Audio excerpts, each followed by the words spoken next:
Hello YouTube, this is Sandeep and this is a long-term review of XT-4, that is the Fujifilm XT-4. I've been owning Fujifilm XT1, XT2 and XH1 for a long time now, and when I saw that XT-4 was released, I thought of buying this a few months back. Now that I've used it for a few YouTube videos and also to take pictures during my safari trip, I thought it would be a good idea to share some thoughts which I had while taking photos, pictures and the key features added, and also some of the negatives associated with this camera. So with that said, let's get into it. Now who's this camera for, right? If you have skipped updating XT2, XT3, XH1 and if you're still with XT1, then probably this is a good camera for you. If you need a camera for YouTube videos or vlogging, or if you want to take some good videos and pictures, this is a camera for you.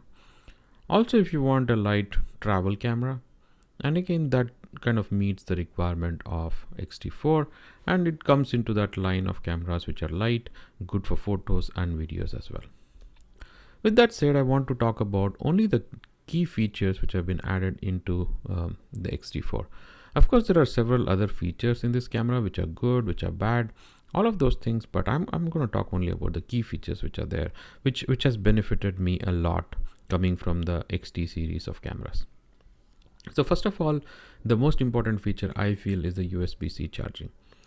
USB-C charging kind of benefits me in a huge way because one, I can just connect this camera to several of my USB-C chargers or the power banks which I have either at desk or while traveling, and then the camera gets charged. I don't need to pull out the battery, put it into charger, put it into the wall plug and then wait for it to get charged. So which kind of benefits my workflow a lot. Secondly, this USB-C port not only acts like a charger but also connects to your computer faster and then helps in transferring the data faster. Third, this USB-C connection also acts like a webcam if I'm using this Fujifilm camera as a webcam. So because of all of these three reasons, I feel this is the best addition to this camera whatsoever, right? So first and the foremost key feature I feel which has been added to this, which has benefited a lot to XT4, is the USB-C. The second most important feature is the biggest battery. The battery earlier was not bad, but that meant that I always carried 3 batteries along with the original battery. So which basically means that I had to carry additional 2 batteries in my battery pack or carry the vertical grip. For XH1, I always carried 3 with the vertical grip, which made sure that I was able to cover for the entire day. With XT4, what I've realized is if I'm going on a vacation, I don't need more than the original battery because the amount of photos and videos I would take in this camera would not exceed 600 pics or maybe 100 minutes of video. So if you have one additional battery, that's more than enough for covering the entire day. Now, what does USB charging plus big battery mean? Which basically means that reduction in weight. So coming from XH1, I had to carry a vertical grip to make sure that I shoot for the whole day, and then also to make sure that the battery doesn't die down during the shoot. Now with this USB-C charging and bigger battery, which means that I have enough space to carry one additional lens or an additional camera so that I have a backup just in case something happens to the Fuji camera, right? So that's a major advantage of having both USB-C charging and a bigger battery. Now, another major deal which has happened with the XT4 is the mode dial. The mode dial has now the movie and the stills mode, which is basically fantastic. I'm sure going forward they're going to add more to it. Now what it does is basically if I'm quickly switching between photos and videos, like if I'm on a safari, I'm shooting stills, let's say a lion passes by and I take a picture of that lion, and now I see lion jumping on something and I want to take the video of it. All that I need to do is just flip the switch to movie and it is ready to take video. What has this benefited is earlier I had to do all the changes. What recording mode, what is the shutter speed, what is the ISO, what is the f number and all of those things, what is the aperture, and that kind of used to take away a lot of time and you'd have missed action several of the time. So I used to carry multiple cameras, one for photo and another one for video. But now with this camera in place, What has this done is basically I can just flip a switch and be ready to record the video. That's the good thing about the Fuji X-T4. Now what I would expect from Fuji is, at least instead of just putting stills and movie, I would recommend them to put movie 1, 2, 3, where maybe movie 1 I can set it up for 4K 60, movie 2 I can set it up for 4K 30, and movie 3 I can set it up for something like a 1080p and slow-mo and all of those things. So maybe they can do that in their XT5 or any other camera. The next important feature I feel which has been added is the IBIS. The IBIS is the in-body image stabilization, and with having this in place, which basically means it's benefiting both stills as well as the videos. So if I'm shooting handheld on a telephoto lens, it makes me feel comfortable that I'm shooting a picture and the picture will not be shaken because of the camera movement. The IBIS kind of compensates for it. What I've seen while taking some pictures with the telephoto lens is it's very good in compensating for it whenever I don't have the tripod along with me, or I have to do handheld when I have to shoot with a long lens. Second one is with regards to video. So let's say again I don't carry the tripod and I have to take a video pretty much handheld. It makes it easy for me to take the video, and the jerky motions because of the hand movement can be compensated by the IBIS, and that gives us a decently good image or a video to use it for our normal video processing purposes. So IBIS is another key feature which has been added to X-T4.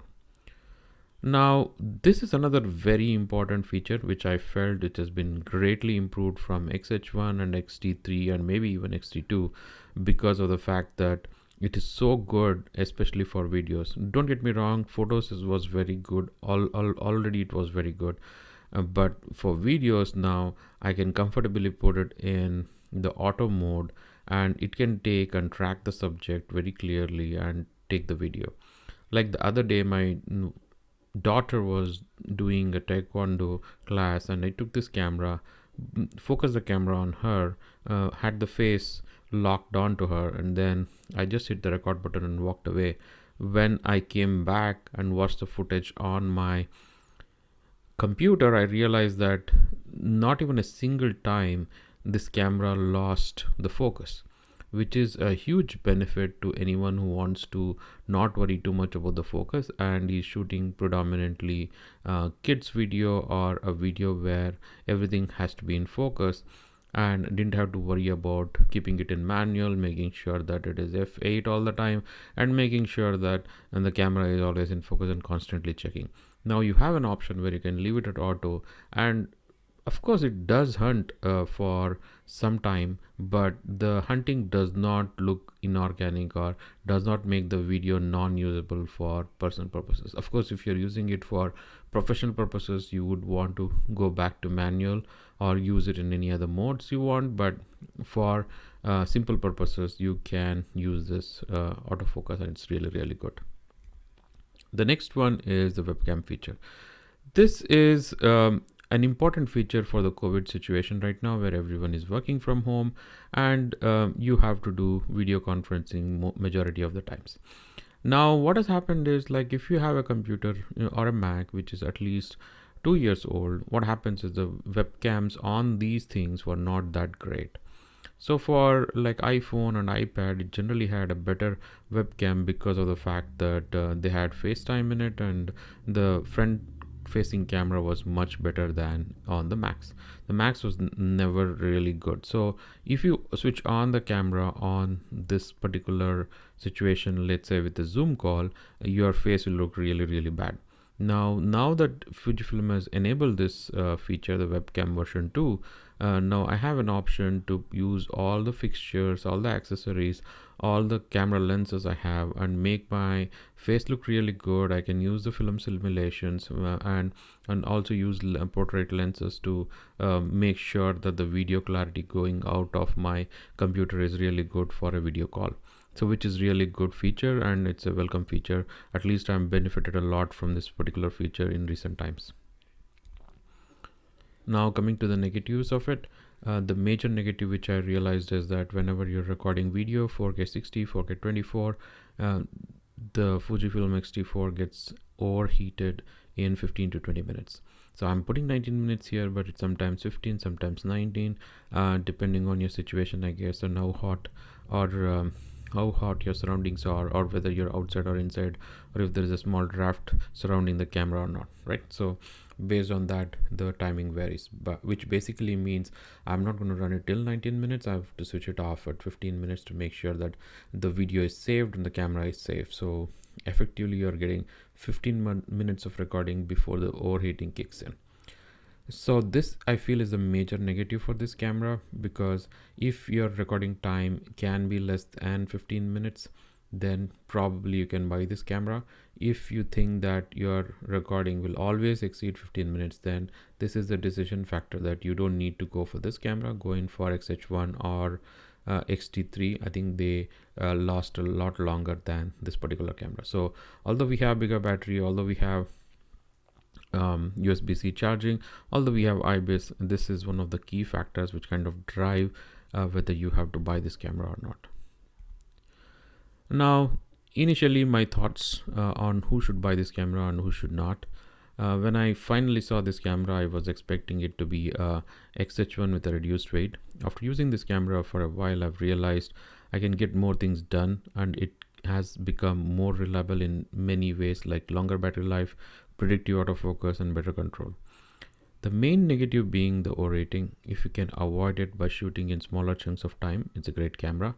For majority of us who shoot long duration, it's just 18 to 19 minutes is not enough. Even if you have a bigger battery, autofocus, better IBIS, at the end of the day, what matters is if you can shoot or not. So here are my suggestions. If you are a photographer occasionally taking video, it's a good buy for you. If you are a photographer who does family videos, or if you want to take video for your kid's birthday, and then definitely buy. If you are a professional videographer or a documentary maker who can bundle the recordings in less than 10 minutes chunks, then it's a definite buy. Or if you have a cooling solution which you can use, there are several cooling solutions which YouTube people have provided, yeah, probably you can buy. If you are a professional videographer, you know the answer already, whether you want to buy or not, because if people generally on professional level don't jump from brand to brand. If you have a setup for Canon, you're going to go upgrade to a Canon setup. If you have a setup of Sony, you're going to go upgrade to a Sony setup. If you have Fuji, you're going to upgrade to a Fuji setup. So if you are already on a Fuji setup, if you're a professional videographer, if you are on XT3, and if you're thinking that, hey, should I go for XT4 because it's overheating or not, then you already know the answer, right? You already have a setup which is supporting XT3, then probably wait for XT5 or maybe XH2, which will improve the duration for which you can shoot the video. So here you go. These are my opinions. If you like the video, give it a like and subscribe, and hit the bell icon if you want to know more videos which are coming your way from my side.